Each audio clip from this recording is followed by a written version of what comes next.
Hello and welcome to the 42's Rugby Show, the Grand Slam winning edition. What a weekend it was for Irish sport, for Irish rugby. Joe Schmidt's side not only augmented a third Six Nations title in 5 years with a Grand Slam, but they did so in some style. Murray Kinsella, you were over in London. How was your Grand Slam winning weekend? Yeah, it wasn't too bad actually. I feel kind of lucky to have been there. Obviously an incredibly composed performance. I think they saved best to last, and they're on this remarkable run now, and it seems like nothing can stop them. They seem so confident, even at half-time in a 21-5 lead, you know, incredibly strong position. And Joe Schmidt even himself looked to be enjoying in the stands. So really it kind of summed up exactly where Ireland are. 12 wins in a row, and young guys coming through, experienced heads playing really well, and it's hard not to think that the future is going to be even brighter than this. Yeah, and there's a lot of analysis being over the last couple of days of people as the dust has been kind of settling on that performance in the campaign. We're going to take a slightly different approach. We're going to kind of take a closer look at the individual contributions throughout the campaign for Ireland, and as we know, huge contributions across the board. And we were just looking before we came on air at the whole squad that Joe used, and you go down through nearly every player, and nearly there's a big contribution in there from everyone. Yeah, I mean, like, it's hard to pick out a guy who hasn't had a good championship, really, and that includes all the guys who came off the bench. Possibly in the first couple of games he wasn't happy with the last quarter. Joe wasn't happy with that, but realistically everyone's made a huge contribution. There's guys who haven't played that are really unlucky not to have played, so I think guys like that will be looking forward to that tour in Australia. But yeah, some unbelievably strong individual performances. Like, if you were picking a 15, you could argue we pick 15 players for the team of the championship from the Irish squad. It was that strong, and even the backup guys. So yeah, I think it's interesting just to break down exactly what guys contributed, like, I mean, in terms of fitting into the Joe Schmidt system, because that's what it's all about. Like, it's not about being the best in your position in the competition. It's about doing exactly what you need to within his tactical plan, and I think a lot of guys did that really well. So yeah, really strong squad performance. Yeah. Okay, if we start at the back three, a fairly constant back three throughout the tournament for Ireland, but again, some standout performances. If we look, maybe we start with Rob Kearney. Again, an outstanding performance across the board. Signed a new IRFU contract this morning, so great news for him and for Irish rugby. Do you want to pick out a couple of moments that he kind of excelled in? Yeah, I mean, well, he's always a guy who kind of divides opinion. It'll be interesting. I'd love to hear from people what they thought of his performance in the championship. Certainly, just looking on my own Facebook page today, a lot of people are saying maybe my opinion has been revised, because I've seen how good Rob Kearney can be when he's fully fit, and that's a big thing for him. You saw him grow throughout the championship. And even against England, you know, he beat 9 defenders in that game, which is an unbelievable amount. And it saw him kind of hitting his peak. Like, if we look at his stats across the course of the championship, there you go, 18 defenders beaten, which kind of, you know, there's that reputation. The most in the championship of any player. Exactly, he has that reputation as a guy who's not going to beat defenders, and yet there's a clean stat for him. Tackles made, tackles missed. There are 6 missed tackles, and he probably gets a bit of flack around that. I think people question his one-on-one tackling, but I think if you look at that England game, some of the tackles he made on the edge were really important at key moments in the game, and it's such a difficult place to defend. Like, you're so exposed, aren't you? And defenders beaten, he had a lot of defenders beaten. I think that's his carry stat there. So he carried a lot of ball into contact 55 times, and then obviously the aerial game is a real strength for him. Kind of 20 catches from kicks and restarts, as well as cleaning up a lot of loose ball around the pitch. So I think there is his strengths, that positional play. I think we're actually going to look at an example here from the England game, you know, because they play this 13-2 defensive system, Ireland, where they have 13 guys in the front line, and you can actually see Conor Murray. We're going to highlight him here in the analysis. He's just there. He's coming back from the defensive line, because England have chipped in over the top through George Ford. So Kearney has to come all the way up from the backfield, but he does it really well. He reads the game really intelligently, intuitively, and he gets there. And we're not going to play the clip here, but it's just an example. He gets up really strongly in the air. It's actually a kind of momentum boosting moment for Ireland, even late in the game when they've got it sewn up. So they're the things he really excels at. I don't know, what did you think of his performance overall? Just obviously on that clip you're showing there, I think Joe, before the England game, was asked in the pre-match press conference about Rob and how he's performed throughout the tournament, and one of the things he said was, you know, in the Scotland game at the Aviva, you showed he just marshals the backfield so expertly, but his pace across the backfield, and he reads it, as you say there, so intelligently, so he's always in a good position to cover whether they kick it in behind. And I think one of the interesting contributions for me was that Scotland game and the build up to Conor Murray's try, and that was the kind of the game clinching try in the second half, where Johnny Sexton you know, tried another up and under which had worked in the first half, but he didn't get that one right, and Kearney kind of gets up above Stuart Hogg when he had no right to win it, and kind of salvage possession. Ireland recycle, then they go out and they win a penalty, and eventually Murray gets over. But as you say, just so intelligent, and he really has proved a lot of people wrong, I think, in this campaign. Yeah, like a big game player, and there's moments that you can't kind of quantify in stats. Like his communication is really strong, and certainly speaking to Jacob Stockdale, he said he's helped me so much on the pitch. Like he's marshalling him a lot in the backfield, as you mentioned. He's got that strength to his game. So yeah, he's a big game player as well. Like on the big occasions he's delivered. You think back to that All Blacks match when Joe Schmidt went to him and said, "Listen, I need a big game from you." So he's been under pressure constantly for the last few years, and he's constantly stepped up. What's really interesting now going forward is like Jordan Larmour's on the scene. He looks like 15 maybe his best position, and how does Carney continue to react to that pressure? But so far, really well he's reacted. Final word on Carney. Do you think at 31, and kind of following on from this morning's announcement that he signed a new contract through to the World Cup, do people really start to now appreciate his worth in the team? I think there always going to be the critics? Look, there's always going to be critics. Like people always want. I mean, he does beat defenders, but people probably want a guy who creates these unbelievable line breaks and searing tries from kick return. Maybe he's not quite that guy, and there are aspects of his game. Like we looked on the Rugby Show, the Scotland game. There was a couple of times he could have passed for really good opportunities on the wide edge. A couple of times maybe he bid in when opposition teams scored out wide. So there's a bit of a trust with that last defender as well. But they're minor things to pick up, and I think overall, he's really vindicated the selection. Yeah, another player who's had an excellent tournament, Keith Earls. Unfortunately, that injury that he picked up towards the end of the game at Twickenham looks to be quite serious, but overall a hugely successful tournament, I suppose, for him on an individual level. Yeah, incredibly popular guy, and I think everyone was pleased for him, and seeing him with his daughters on the pitch afterwards was a really nice moment. But really effective around the pitch. He only scored one try, and there was someone actually trying to say to me yesterday, drop this guy, he only scored one try in the championship, which is crazy stuff. He could have been the player of the championship. And he contributes so much defensively as well as attacking. Like if we look at his stats, there was 26 made, 4 missed, and so many of them were absolutely key moments. We'll look at an example in a second. But he beat 11 defenders, 6 offloads. So he maybe didn't get those tries, but he's creating chances. And then one stat I wanted to highlight was the loose ball collection. So like ball that falls on the ground, gets scrappy. You know, Leinster, for example, call it scraps, as Stephen Ferris told us, and he's the guy who's falling on that ball so often. He's brave, he's aggressive, he's almost like an open side, kind of like his father a little bit, but that competitiveness on top of, for me, what is a lot of X factor in attack, just makes him the player he is. What did you think of his performance? Yeah, I think you mentioned competitiveness there. I think that hunt down, Ireland had game 1 against Italy, and for many people that was kind of the moment of the championship, and I think we were just talking before air, and it just kind of sums up Ireland's attitude, that never say die, working right until the 80th minute on Bellini to make sure that Italy didn't get across for that bonus point try. Mightn't be on the level of, say, a Johnny Sexton drop goal in Paris in terms of championship defining moments, but certainly one that kind of underlined Ireland's willingness to work and get back and work for the 80 minutes. And then the tap tackle, of course, at Twickenham on Saturday, which you highlighted in a piece since. And then the crossfield kick, of course, in Paris in the lead up to Johnny's drop goal. So big moments, and as you say, maybe only one try throughout the tournament for Keith Earls, but huge contributions all across the board. We want to look at that Italy tackle again, because, as you say, it just summed up so much about the mindset of Ireland. You're in the last minute, Italy get an interception through Bellini, and they're going away up the right touchline there. Like, Earls doesn't actually have to make that run. He was back in midfield. He starts all the way back.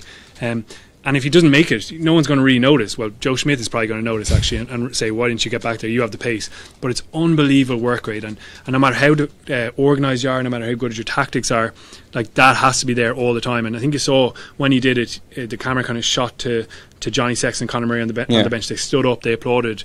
Like, that said a lot about what this team is about. And for me, it said a lot about what Earls is about as well. Sure.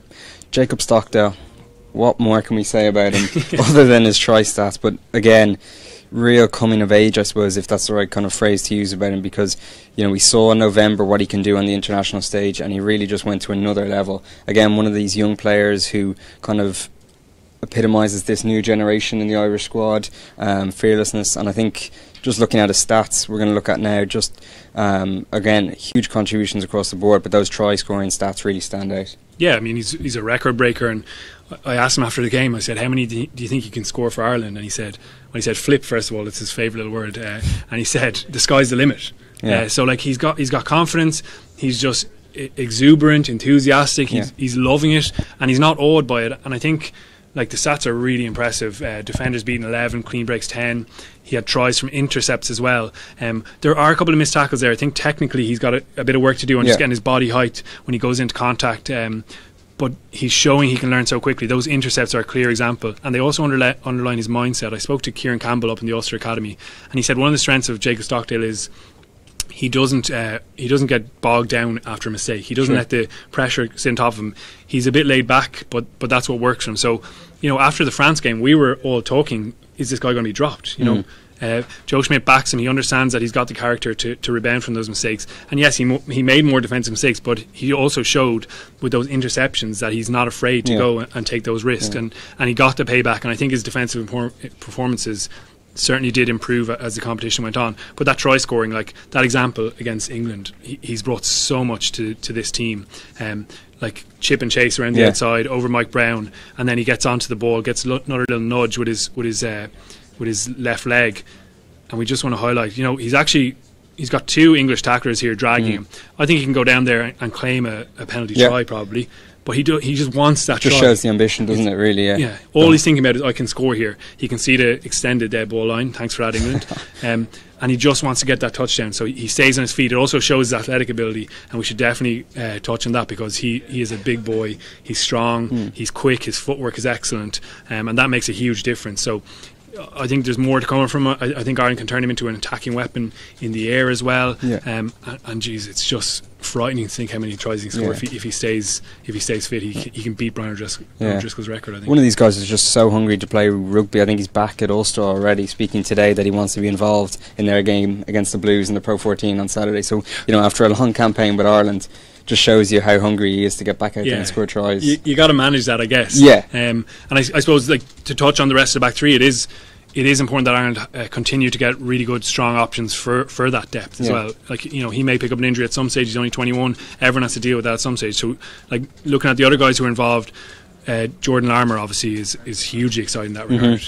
He came on at 13. I don't know what you thought of his performance at 13. It was obviously a different challenge for him. Yeah, he had obviously played a bit there in school, and I know Joe said afterwards that he hadn't trained at all in Ireland camp at 13, so that was a huge challenge. But it also just shows you the faith that Joe has in him to throw him on. It would have been easy to bring Joey Carberry on and move Keith Earls in, and it just shows you the faith that Joe has in him. I think, like, defensively he was, you know, there was a few maybe slight errors or like areas that he could have improved on, but overall, you know, that darting break towards the line, I know Joe picked him up on it, that he could have offloaded outside to Keith Earls, and he would have been over. But just hugely exciting, and for a guy to come on for his third cap at Twickenham and to perform that well and just kind of fit in and slot in alongside Gary Ringrose was hugely impressive. Like, he probably did get tight for those last two tries, but I mean, as you say, he hadn't trained there. And there was also some really powerful tackling from him. Like, he's a small guy. He hits the ruck hard. He was straight on. I think going through his ruck stats across his competition, he hasn't had many minutes, but every time he's had to hit a ruck, it's been really impressive. So he does those little technical details as well as the footwork and the searing pace. And in one way, he should have passed there, but he's also backing himself. He's a guy who wants to score tries as well. So it'll be interesting to see where he fits exactly for Ireland. He's played a couple of positions now, wing, fullback. I don't know if centre really is his future, but he's got a passing game as well. We saw one lovely pass down the left hand side where it was Carberry, Larmour and Stockdale. Really exciting for the future. They combined down the left. So I think it was a positive start for him. I thought the kind of flack he got after the Italy game was a little bit strong. You know, that first try, obviously he got stepped, but you know, that can happen to any player. The second try that people were kind of flagging for, I didn't think was his fault at all. And he had that unbelievable line break where he absolutely danced around two props in the space of a phone box. So he's a really exciting talent, and how he develops is going to be really interesting. I suppose final word on him just shows you the mental strength, I suppose, that, you know, involved for a debut against Italy, then a bit of flack afterwards because he'd been built up in the hype, and then to come back in against Scotland and justify a selection again, and then be on the bench against England just shows you huge mental strength, and really exciting, as you say. Moving on, I suppose, to the centres, a few players involved in midfield for Ireland during the course of the campaign. If we start with Bundy, though, he was the one constant. Again, hugely impressive showing in his first Six Nations campaign. Trojan work off the ball, as the stats will show here. Really impressive stats. He's like the glue in midfield. As I say, so many changing partners, but he was always reliable, consistent. Tackles really strongly, 40 and only 4 missed, and 57 carries, like really powerful direct presence, as well as these second last two stats kind of highlight how he grew into the campaign. Against Scotland, he has 2 passes that give line breaks, so really important for a centre to have that little creative touch as well. And then against England, we know we went through off that furlong pass and he provided the scoring pass inside standard, did really well in behind the line. I think Joe Schmidt will have been really impressed with that. Like, he is an experienced guy, he's 27.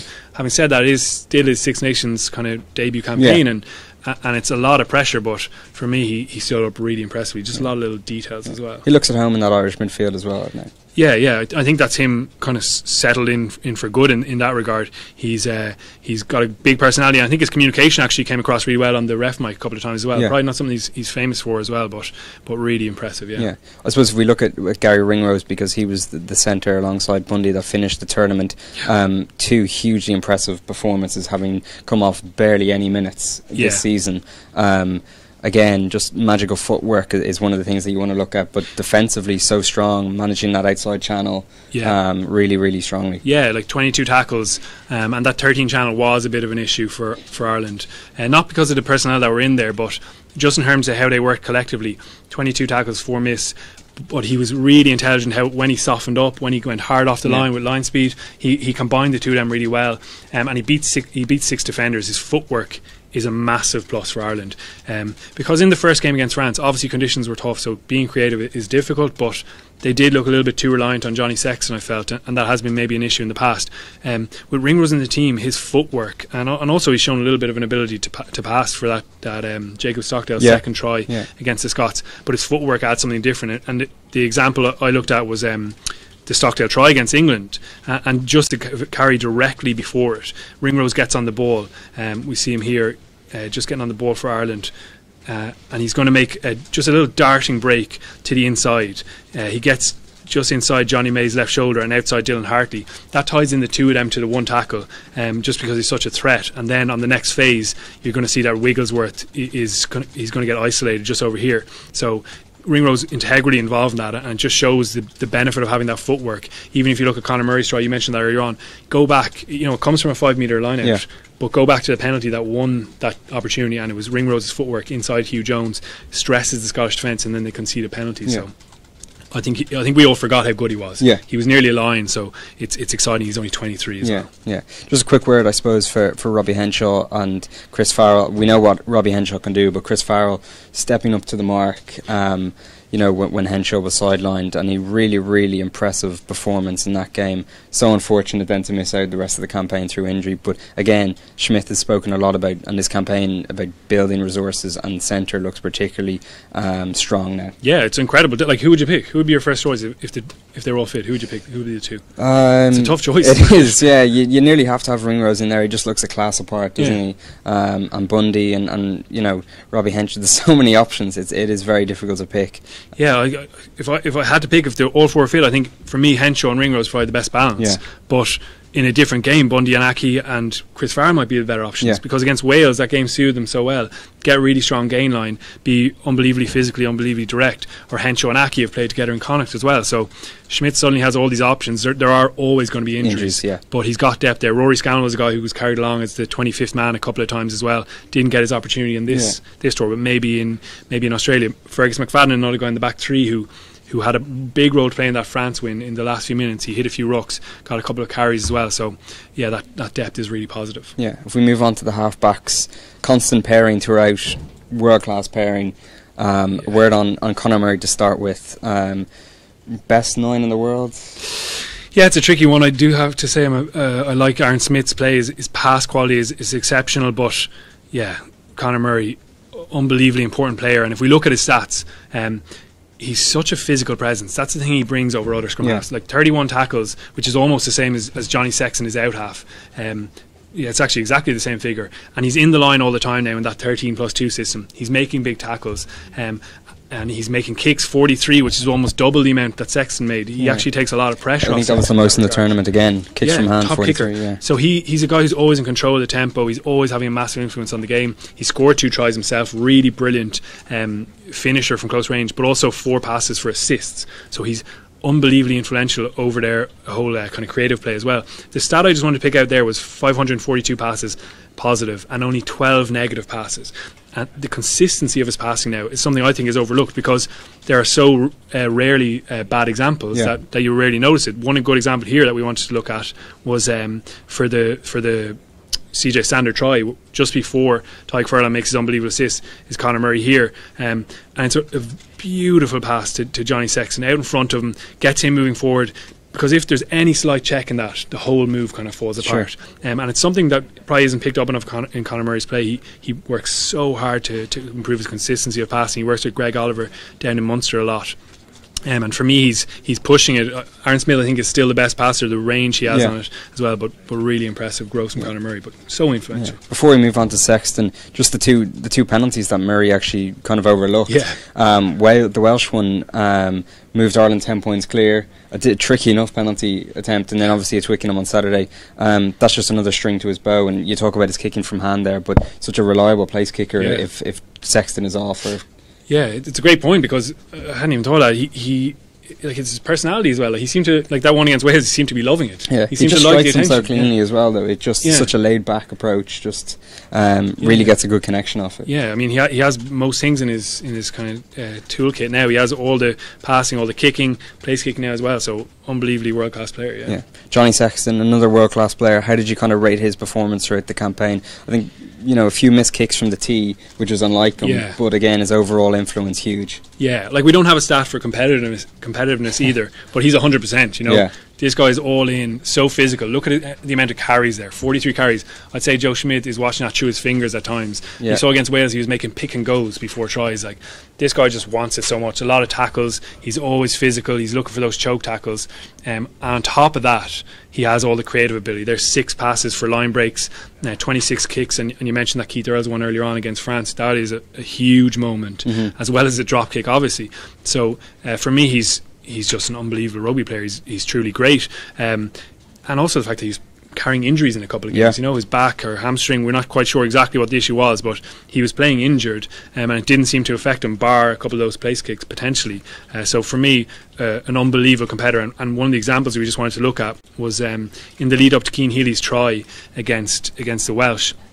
Ireland have lost a line out from 5 metres out, and Ross Moriarty has the ball here. He gets around CJ Sander just there, but who's waiting? Johnny Sexton, and he's not going to hold back. He absolutely hammers into that hit and drives Moriarty back over the line. Dan Levy does also help as well, but that sums up Sexton to me. Like, there aren't many other out halves who go seeking that hit. Maybe Owen Farrell, but he has been nowhere near as good as Johnny Sexton in this Six Nations campaign. So he has all the creative ability, big moments, but for me, that's the most important thing as well. He leads by example with his physical game.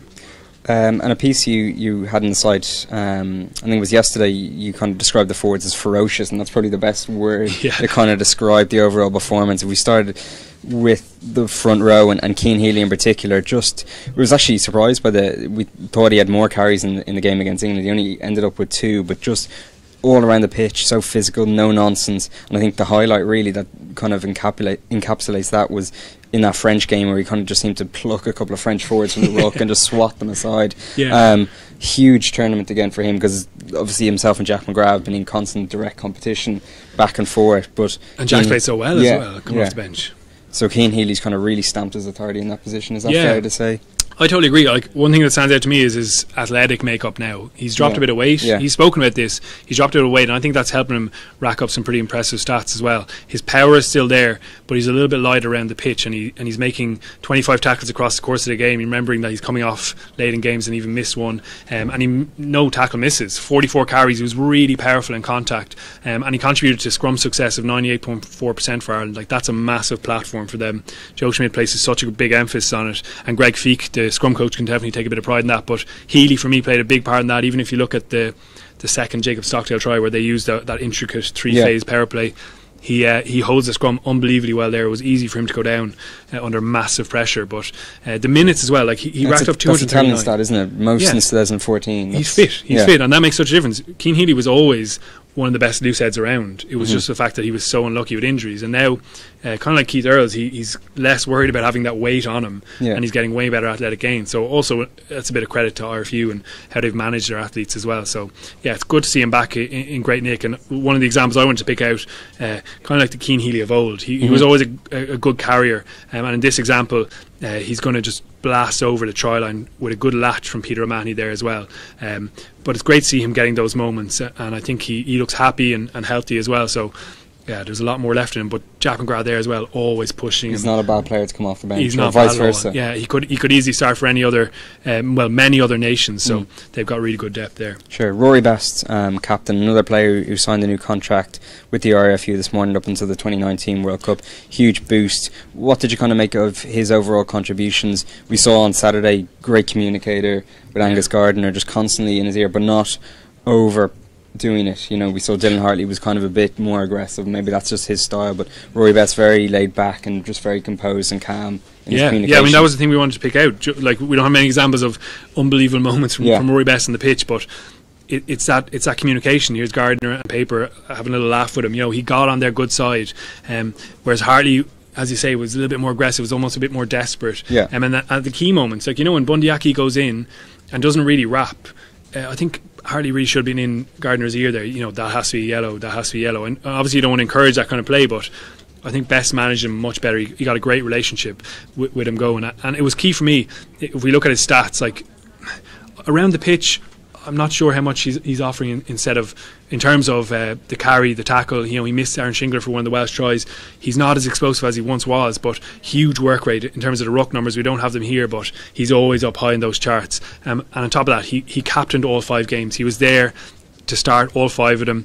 No Jamie Heaslip, you know, they probably missed him in the first quarter of those early games, but Best led really well, and he deservedly gets a new contract. Yeah, you mentioned how great it was to kind of see Keith Earls enjoy the moment with his family at Twickenham on Saturday, but someone like Sean Cronin, who spoke quite well about missing out in November and trying to get back in, for him to be so explosive, we know what he can do off the bench, but to do it time and time again, and just adds a great option for Joe Schmidt off the bench. You know, coming on, he brings real energy, and we saw him get a try or two during the course of the championship as well. So another great option, like McGrath coming on for Healy, and we'll speak about Porter coming on for Furlong and vice versa. But Cronin for Best is another strong option. He must get frustrated because he offers so much around the pitch, more so than Rory Best does, but maybe doesn't have the same leadership or status in the group. But what an impact player to have, and he's going to be important going forward, definitely. Sure. Moving on to, I suppose, the tight head. You mentioned Tyg Furlong there, another huge tournament by him. Again, his stock just continues to soar. Man of the match at Twickenham on Saturday. You could see how much it meant to him after the game with his family there as well. What did you kind of make of his overall performance? Because he just seems to be getting better and better and better. Yeah, I think like he's setting new standards for tight head play in world rugby, and he has been for the last while. His stats are, in terms of his power output and his work rate, 30 made tackles, none missed, 33 carries, and he's so explosive. You saw against Scotland especially, he kind of went on the rampage, kind of like that time against New Zealand in Lansdowne Road in 2016. But also 12 passes, and also it's important to point out he only played 201 minutes. He missed 2 games. Sure. But the passing is what really separates him, and the obvious example is against the French.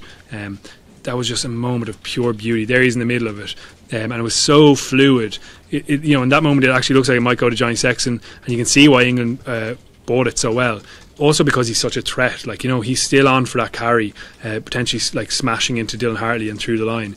But he did it so fluidly, like, even without a ball, it's actually hard to do that without falling over. Yeah. He's moving at such pace, and he pulls it off so well. So incredibly impressive. I don't know if there's. We were just saying before on air that just shows you how good his skills are, that Joe would have a tight head prop at the heart of a move like that, and he pulled it off, as you say, superbly, and that kind of acted as the decoy nearly, because we're probably expecting, when you see Tyg Furlong in midfield off the set piece like that, thinking that, as you say, just truck it up the middle. But yeah, superb.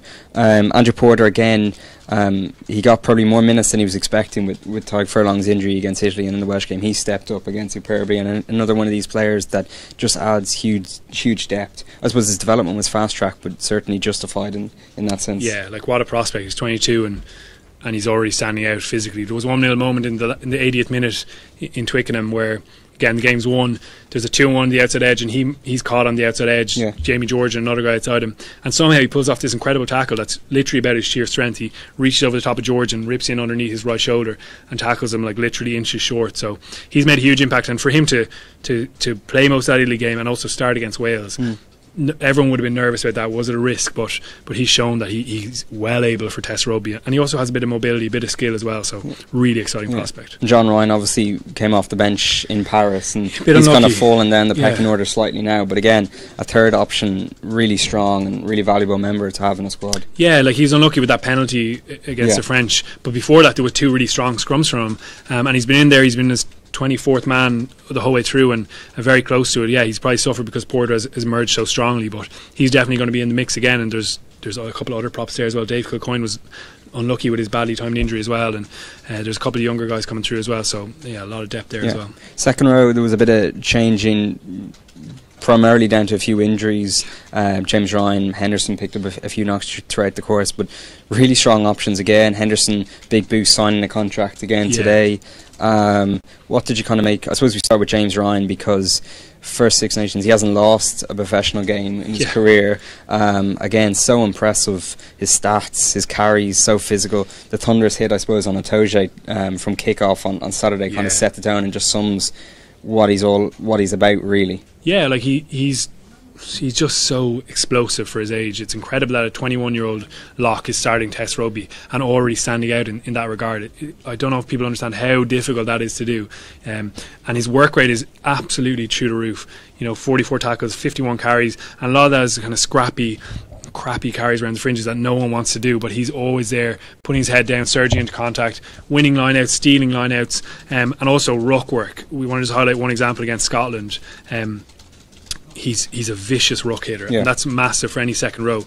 Ryan Wilson there is over the ball he's initially in a really good jackal position, but Ryan absolutely hammers in here. It's worth watching this back if people have the game on YouTube or whatever. He absolutely smashes him in the upper back. There's so much venom in it. It's a one kind of opportunity. I have to get him first time, and he blasts Wilson away. So he's brought that as well. He's brought that aggression, and he's brought a really important kind of solidity in his mindset as well. He's not awed by it. He's not thinking, oh, it's great, I'm here in the Six Nations. He's wanting to win a Grand Slam already.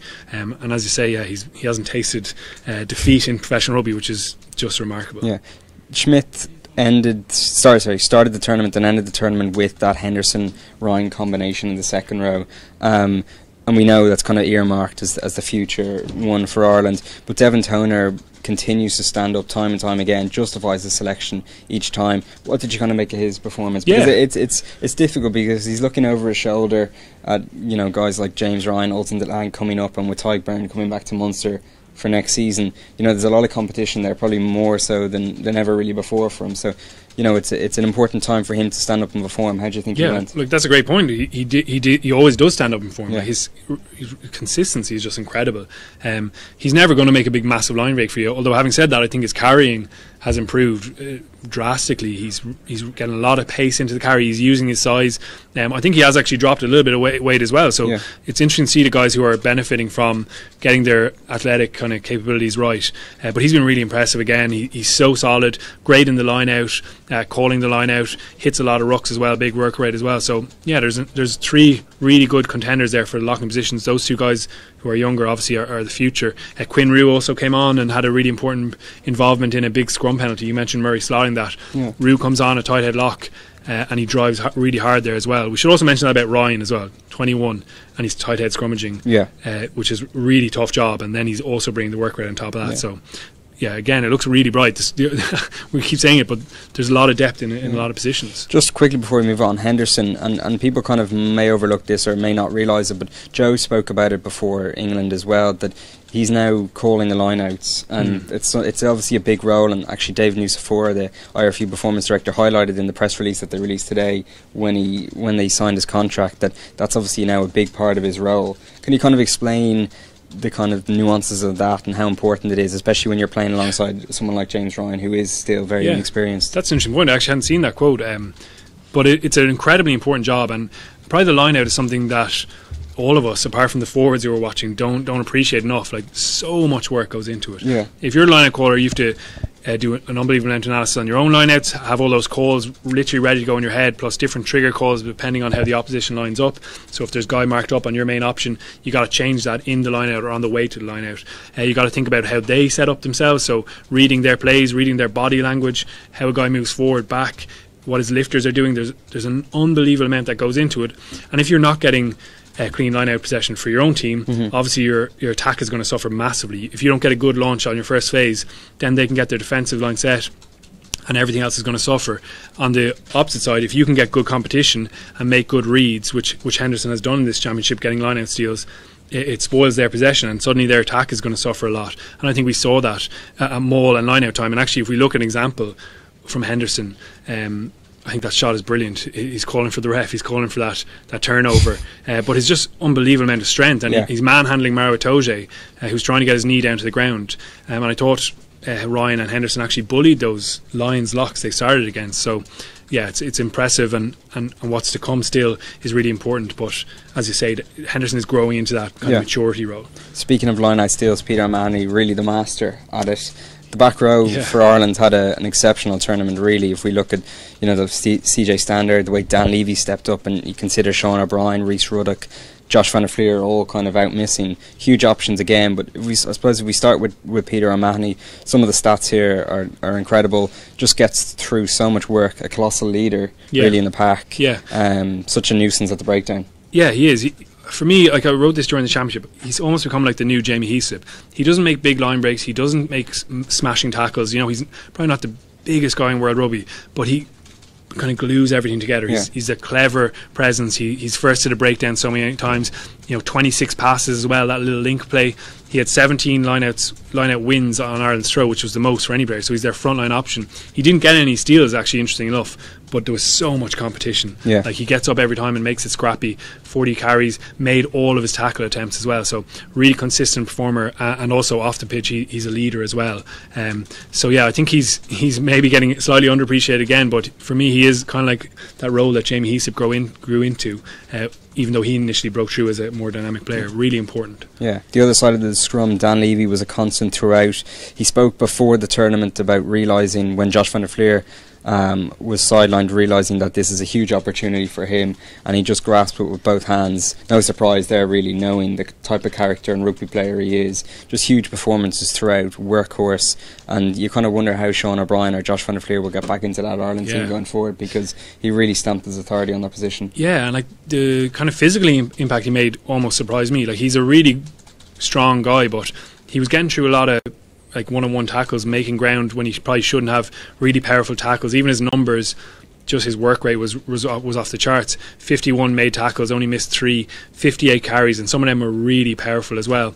And one of the stats we wanted to pick up as well was he only conceded 1 penalty. It's really good discipline for an open side flanker. You're in that position so many times where you can give away penalties. You're being a nuisance, and he was constantly a nuisance. But he also had the intelligence to kind of maybe take his hands off when he was jackling, when it was kind of pointed out to him by the ref. And I think that for me is really impressive thing about him. He's, again, like Ryan, he's never in awe of the occasion. He thinks he belongs in that. He knows in his mind that he belongs in that kind of arena. And one of the examples we want to look at from his play was just this kind of the fight to stay in the jackal. He's here over the ball. Initially he does have his hand on the ground, I have to say, in this example, but he gets back onto the ball. Alan Wynne-Jones comes in with one of those clean outs that are actually similar to James Ryan just before. He smashes him in the upper back kind of neck area, and a lot of guys let go of the ball there, but Levy stays in the fight and gets the breakdown turnover penalty. And there's a great shot of Alan Wynne-Jones afterwards looking at the ref like, what the hell just happened there? I thought I cleared him away. So yeah, he's been really impressive coming into that environment, and as you say, there's a lot of competition there now, but it's his jersey at the moment. Sean O'Brien, it would have been interesting to see how Ireland would have gone in this championship with him there as well, but I think Levy kind of owns that jersey now. CJ Standard had a huge, we look at his stats now, but a huge tournament, like 24 carries against England, 21 against Wales, 24 against France, topping the charts in nearly every game in that regard. We spoke earlier about just how much work he gets through, just so physical. How did you assess his overall performance? Like the sheer number of carries he gets through is just incredible. This is the second highest total for a player in the Six Nations ever, and last year he set the record with 107, I think it was. So he's a big target for the opposition defence, and he's only eking out 2.1 metres, but for me that's actually impressive considering the amount of traffic he carries into. Compared to a lot of the Irish guys on Saturday against England, that's quite a significant carry, because I think a lot of them weren't according to the stats anyway, weren't making a lot of ground. I mean, it was a tough game, it was a tough battle. The defences were really strong in those Yeah. narrowing areas, but he invariably made those. And also he's getting those tackles, you know, just 21 passes as well. So he's getting a little bit of variety into his game, but the carrying is the big thing. Like, one of the carries that stands out most of all to me, there's 96 of them, so it's kind of hard to pick out one or two of them. But against France, in that passage of play for 5 minutes when they're building up to a drop goal, he carries into contact here, but then the key is he kind of rolls out of that tackle and he just gets that extra couple of metres, gets the French defence back another couple of steps, and then bang, they strike for the drop goal off that as well. So I thought it was fitting that he was the kind of last carry in that passage. Yeah. Jack Conan also featured. You know, it's a frustrating one for him because he's kind of seen off is probably the wrong word with Jamie Heaslip, but he got game time at Leinster when Jamie was out, obviously, and you know, trying to work his way into the fold. And CJ Stander is now arguably back to his real best form after maybe a slight dip at the end of last season.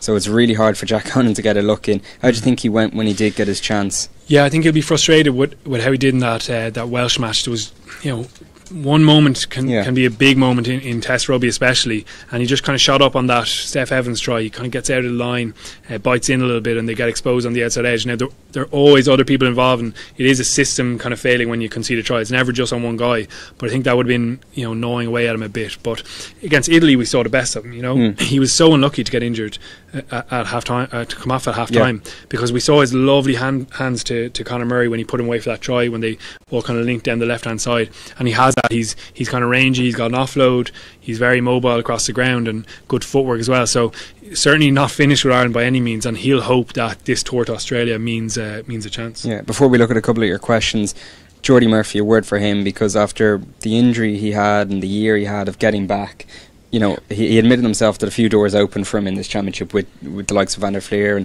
and Sean O'Brien out. But when he got his chance, he really seized it. He came on against Scotland, and again at Twickenham on Saturday, and just brought huge energy, a couple of huge carries, and a couple of players after in the mix zone pointed that out, and it didn't go unnoticed. Yeah, good character around the squad as well, judging by the Instagrams from the last few days as well. So that's important. No wonder he's popular. But he did make such an impact, and I think it's really exciting for Ulster rugby fans as well, because he's going up there next year. The province is in the doldrums, and they need a bit of a leader and a guy who's going to get them onto the front foot. They've missed that carry, and maybe Jordy Murphy wasn't always known for that when he comes into professional rugby. More of a kind of clever player around the breakdown and stuff like that as well. But now he's a really complete presence, and even again, like, we can't forget the big games he's played. He started against the All Blacks, obviously got injured that time in 2016, but he started against England at number 8 once in that win. So he's been there, and Joe Schmidt constantly rates him. So he's an excellent player, and it's brilliant for Ulster that they're getting him next year. Yeah, just a question from Kieran Campbell, and we mentioned Tyke Byrne when we were going through the second rows. He wants to know, where do you think Tyke Byrne will fit in? Obviously he's coming back to Munster during the summer. You've Toner, Ryan, Henderson, Quinrue, Delan all involved in this Six Nations. Yeah. Presumably there's a space for him in there, but where is that space? Australia tour in June, on the basis that he will be involved, will be a big one, because he'll get in and around that environment. He has been in an environment before. I think Joe asked him to come in a couple of times to that Carton House camp, but where do you think he'll fit in, and how do you see that going, I suppose? For me, he's definitely a second row. He's played a lot in the back row for the Scarlets this season. He's actually played more in the back row than the second row, which is one of the things Joe Schmidt highlighted when he said he didn't bring him in the squad. But I think his second row is the best position. He has that jackling ability, like, he's a freakish turnover machine. But on top of that, he's got good line-out skills. Even though he's not the biggest in terms of stature and weight, he packs a lot of punch as well. But he's got a battle on his hands, definitely. I think Joe Schmidt will bring him in Australia. I think he'll cap him, get him up to speed as well, because it just adds another element to that competition and pushes those frontline guys as well. But absolutely, Tyke Byrne's got a battle on his hands, comes back to Munster, needs to establish himself there more so even first of all, but it is exciting to get him back. I think there is a big few weeks ahead for the provinces. Pro 14 returns this weekend, then it's Champions Cup quarterfinals and Challenge Cup quarterfinal for Connacht. But looking ahead to that next Irish involvement, and that's the summer tour of Australia, Joe again repeatedly talked about how important that summer tour last year of USA and Japan. You capped the likes of James Ryan, Stockdale, Porter, those type of guys that really got experience working with Joe in that environment. So do you see it being again hugely important? Obviously no Lions tour this year, so there's going to be a lot more senior players involved, but again a real stepping stone towards that World Cup. Yeah, like going over there and getting a Test series win on top of what they've just done would be massive, as you say, a big step. But I think it's important that they get like clearly defined goals for this tour and especially around the halfback positions. We've just spoken about how good Conor Murray and Johnny Sexton are. It's beyond doubt. But the guys behind them haven't really had as much opportunity. I thought Joey Carberry did do well when he came on, especially in Twickenham. 2 stints on the pitch, looked really composed. But I'd love to see him start a big test match at 10 for Ireland, and just control the whole thing. Same at scrum half. Like Luke McGrath was very unlucky. He got injured after sitting on the bench for the 80 minutes in France, so he didn't get a chance. But Marmion came on again on the wing the last day. He must be getting so sick of that at this stage. But I think seeing a new halfback pairing starting one of those tests even would be really positive. Yeah. I suppose just on Carby, we forgot to mention him when we were talking about the halfbacks, but his place kicking really seems to have come on. That time on the sideline has really allowed him to work, and I know he was working quite closely with Richie Murphy for a good bit of that time on the sideline. And a couple he came on during the Six Nations, a couple of really sweet strikes. We saw again on Twickenham, as you said, on Saturday. He just looks really composed in that position. Another one of these young players that just exudes confidence. Yeah, like I guess the challenge for him now is to go back to Leinster and get starts at 10 or get game time there, which he hasn't really, on account of Ross Byrne doing so well in that position. And obviously Johnny Sexton goes back now and starts against Saracens. So that's a challenge for him. He's obviously he's going to stay at Leinster, that's where he wants to play his rugby, but I think it's important for Ireland that he gets more game time at 10. Yeah. Overall, really positive space Ireland are in. Yeah, like I think just if we look at them collectively and what Joe Schmidt has done with the team, 20 tries in this championship, their highest ever in a Six Nations campaign. They did concede 11, but I think it's important to point out that the defence had really strong passages as well. Even in Twickenham, you think of those 6.5 minutes after half time where they were so strong early on in the game. They really limited the English opportunities, and even when they went down to 14 men, they made England work unbelievably hard for that. It was really telling that the players all kind of spoke about Andy Farrell after the game. Really popular in the squad, and he's done a good job. And I think some of the stats kind of sum it up. A guy called Simon Gleave, who's on Twitter, if people don't follow him, he's absolutely excellent. He's the head of analysis in Grace No Sports, and he looks at the 22 entries, and Ireland were unbelievably clinical here. You know, they entered the opposition 22 38 times, which was the second most of anyone, and they had 3.82 points per 22 visit, which was the best of any team. So that sums up just how clinical they are when they get into those good positions. Also, they actually limited the opposition to the fewest kind of 22 entries. It was 25 was the total, which was the best in the competition as well. So they're controlling games, they've got a lot of possession, they're really good at retaining the ball. Everyone understands their kind of role in it, as they say, and he's got them in a great place with that depth. So it's hard not to be very positive. They've got a really good coaching team around them. The most encouraging thing, I suppose, before we finish up, is that there is huge room still for improvement. Yeah, there is. There absolutely is. Like, we're talking about how good these players have been, but that's because of the competition behind them. That's because they know that no one's guaranteed a place anymore. The big goal since 2015 World Cup has been depth. That's happening now.